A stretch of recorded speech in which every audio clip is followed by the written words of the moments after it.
うまく描けなくて残念ですとかがっかりしましたみたいなね人が結構いるんですけれど、自分に対してまず期待しすぎなのと、あと今上手い人がなんとなく不意に上手いっていう風に思ってるんですけど、その人たちは多分ねその前にすごい量描いてるんですよ。今まで全然絵を描いてこなかった人にとっては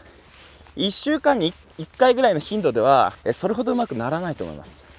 1週間に1回飯を抜いたからって痩せないでしょ。それと同じですよ。身体性に結構関わるもんなんですよ、その絵って。なんでかっていうと、絵を見る目っていうのかな、認識する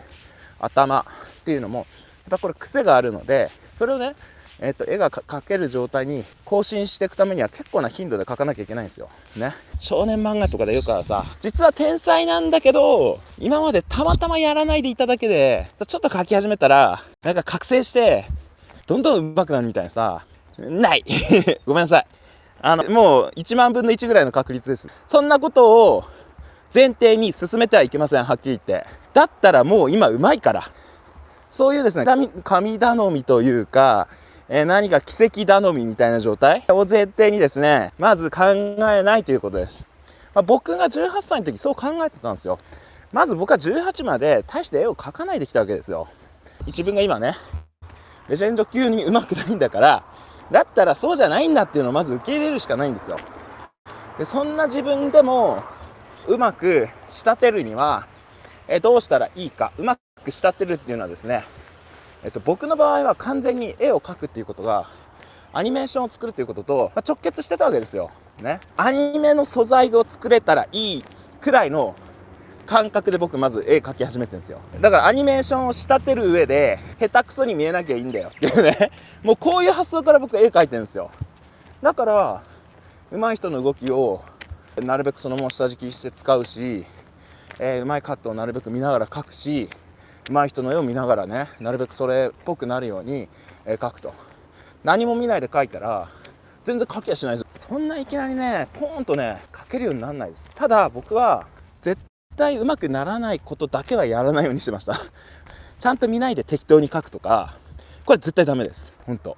この原理原則を守らないで数ヶ月数年あるいは10年20年って経つともう無理なんです。逆に言うと上手い人っていうのはそれをずっと繰り返してる人なんですよ。その原理原則を絶対守ってる人、これは間違いない。だから自分20年ぐらい書いてんのに全然上手くならないんですよって人、それはですね多分この原理原則多分守ってないです。趣味で適当に楽しむ前提で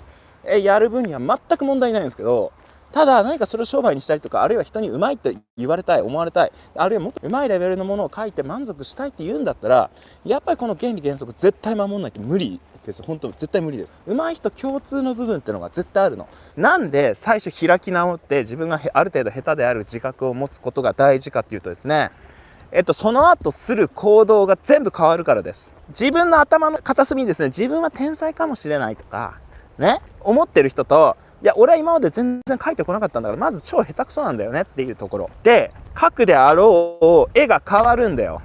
その後のアプローチが全く変わるんですよ。自分が超下手くそだっていう自覚がないとですね、やっぱりね難しいことやるんですよ、いきなりね。もうそこで自分っていうものがどの程度なのかっていうことがまず分かってたら、やることってすごい簡単なことやるはずなんですよね。なんで書けないのって、